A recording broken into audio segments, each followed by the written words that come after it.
جو سب سے نیچے جن کو ہم پروٹیکٹڈ کہتے ہیں سیگمنٹس، جو کہ سب سے کم غریب لوگ، عام آدمی بجلی کا جو بل 100 یونٹ یا 200 یونٹ دیتے ہیں، ان کو ہم پروٹیکٹڈ سیگمنٹس کہتے ہیں. ان کے بھی نرخ بڑھے تو یقیناً پورے ملک میں ایک صدائے احتجاج بلند ہوئی، اور ان کا یہ یقیناً ان کا یہ غصہ، ان کا احتجاج جائز ہے. مگر جس طرح میں نے آپ کو کہا کہ ہم نے اپنے جو شراکت دار ہیں اس پروگرام میں، پہلے ہم نے معاش کو استحکام دلانا ہے، پھر ہم نے معاشی ترقی اور خوشحالی کی طرف آگے بڑھنا ہے. تو ان کے ساتھ بھی ہمارے ہم نے چیزیں طے کی تھیں، اور ہم ان میں نہیں کہ ہم بات کر کے بدل جائیں اور پھر اپنی سیاست کریں. چنانچہ اپنے پاکستان کے ان کروڑوں صارفین، یہ ایک نہیں ہے، حنیف عباسی صاحب ذرا توجہ دیں، یہ ایک نہیں ہے، یہ 2.5 کروڑ صارفین ہیں، 2.5 کروڑ صارفین. اور لغاری صاحب یہ کتنی پرسنٹ بنتی ہے ہاؤس ہولڈس کی؟ نہیں زیادہ ہے، 58. جی دیٹس رائٹ، جی ڈومیسٹک کی بات کر رہے ہیں، یعنی میں جو گھریلو میں صارفین کی بات کر رہا ہوں. گھریلو صارفین جو ہیں وہ 94% اس سے فیض یاب ہوں گے، جو آج میں اعلان کرنے والا ہوں. 94%. مگر بات صاف کرنی چاہیے، غلط بات نہیں کرنی چاہیے قوم سے، نہ ہم نے پہلے کبھی کی، نہ انشاءاللہ کبھی کریں گے. یہی نواز شریف نے ہمیں سکھایا ہے. یہ جو گھریلو صارفین ہیں 94%، ان میں 200 یونٹس تک ہم ان کو رعایت دے رہے ہیں 3 مہینے کے لیے، جولائی، اگست، سپٹمبر. اور پھر اکتوبر میں موسم بہتر ہو جاتا ہے تو یقیناً یہ بجلی کی جو استعمال ہے وہ بھی کم ہوتا ہے. اور اس 3 مہینے کی جو ہم اپنے عام شہری، عام صارف جو ہے، یہ جس طرح میں نے کہا کہ یہ 2.5 کروڑ یہ کنزیومرز ہیں، ہاؤس ہولڈز ہیں، 94%، اس کے اوپر 50 ارب روپے کی رقم خرچ ہوگی. 50 ارب روپے. اور اس میں کراچی الیکٹرک سپلائی کارپوریشن بھی شامل ہے. تو یہ ہم نے 50 ارب روپے اپنے ڈیولپمنٹ فنڈ سے نکالا ہے. ماضی کی طرح وعدہ کر کے کسی کو دھوکہ نہیں دیا، عوام کا بھی خیال رکھا، غریب عوام کا، عام آدمی کا. اور جن کے ساتھ ہم نے یہ معاہدہ کر کے آگے چلنا ہے ان کو بھی پوری طرح آن بورڈ رکھا، ان کے ساتھ کوئی وعدہ خلافی نہیں کہی، ان کو بتایا کہ ہم یہ کرنے جا رہے ہیں. اور فنڈز کا بھی بجٹ سے نکال کے اس کا انتظام کیا ہے. یہ نہیں کہ سیاست چمکانے کے لیے ریاست کو برباد کرنے کا جو وہ نسخہ تھا 2021 اور 22 کا، کہ جناب تیل دنیا میں آسمان سے باتیں کر رہا ہے اور قیمتیں کم کر دیں، اور خزانے میں اس کا نہ کوئی بجٹ، نہ کوئی دھیلا رکھا گیا، اور اس طرح ریاست کو تباہ کیا گیا. اور اللہ کے فضل سے آ کے ہمیں اللہ تعالیٰ نے توفیق دی کہ ریاست کو ہم نے ڈیفالٹ ہونے سے بچایا، اور سیاست کو ہم نے تباہ کیا. ہمیں اس سے کوئی اس کا دکھ نہیں ہے. تو آج ہم نے یہ 50 ارب روپے ہم نے مختص کیے ہیں. اور 94% جو ہاؤس ہولڈز ہیں یا گھریلو صارفین ہیں ان کو اس کا فائدہ پہنچے گا. 4 روپے سے لے کے 7 روپے فی یونٹ، 4 روپے سے لے کے 7 روپے فی یونٹ.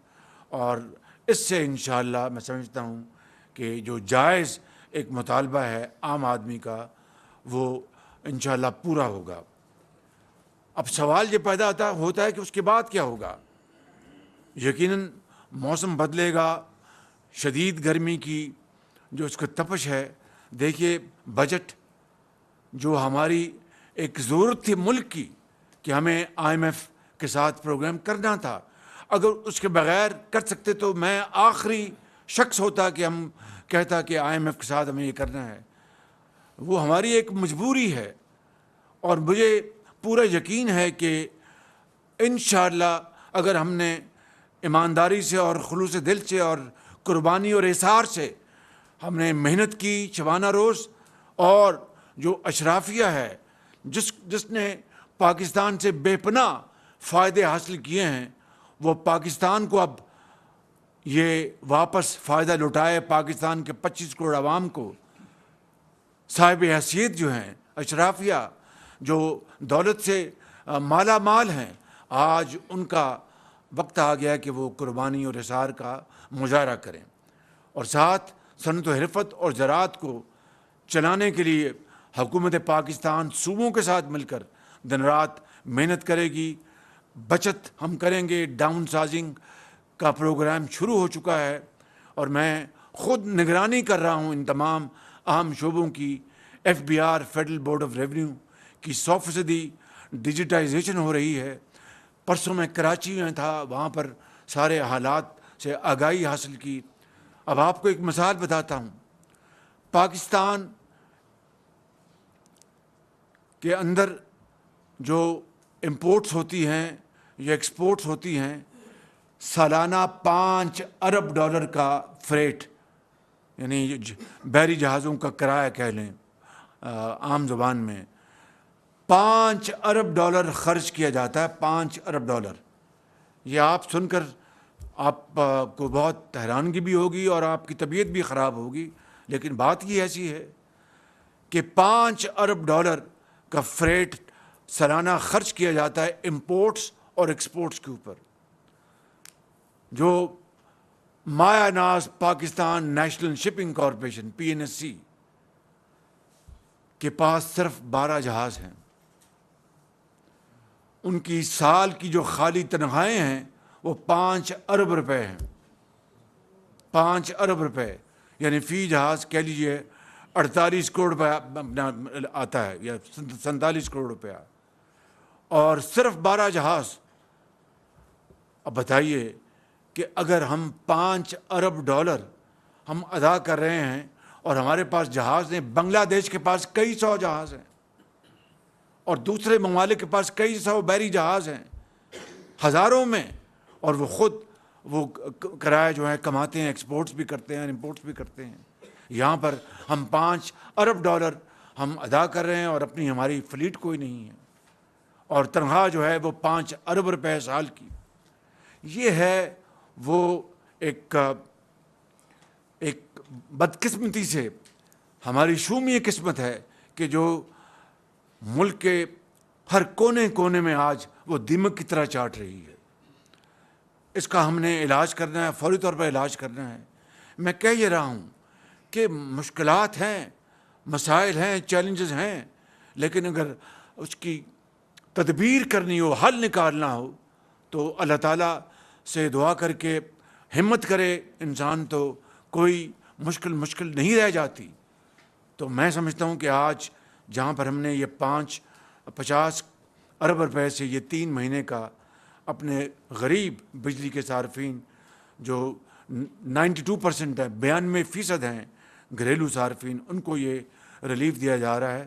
آئندہ کے لیے ریلیف کا ایک ہی طریقہ ہے اور کوئی طریقہ نہیں کہ جو کرپشن کی نظر اربوں کھربوں ہو رہے ہیں وہ کرپشن بند کی جائے.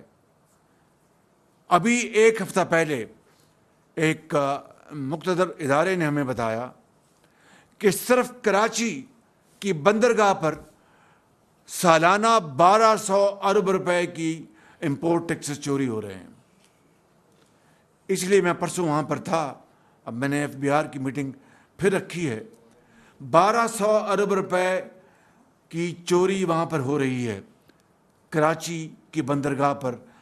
وہ ہماری جو امپورٹس ایکسپورٹس کے اوپر جو ڈیوٹیز ہیں, مینلی امپورٹس کے اوپر, یہ اس سے ہٹ کر ہے جو میں نے آپ کو بتایا تھا کہ 2700 ارب روپے کے کلیمز وہ ٹریبونلز اور ہائر لیول پر عدالتوں میں کئی سالوں اور دہائیوں سے پڑے ہوئے ہیں اور دونوں طرف کے جو پارٹیزیں ملی ہوئی ہیں اور قوم کا یعنی تیل نکالا جا رہا ہے. یہ ہیں وہ بڑے بڑے چیلنجز، یہ ہیں وہ پیراسائٹس جس نے پاکستان کے جسم کو لہو لہان کر دیا ہے. اور اگر ہم نے غریب آدمی کی سنوائی کرنی ہے، اگر ہم نے پاکستان کو خوشحالی کے راستے لے کے جانا ہے، اگر ہم نے کشکول توڑنا ہے، اگر ہم نے قرضوں کی زندگی سے نجات حاصل کرنی ہے، تو واحد طریقہ کہ ہم خلوص دل سے اور ایمانداری سے اور اللہ سے ڈرتے ہوئے ہم دن رات محنت کریں اور شبانہ روز محنت کریں.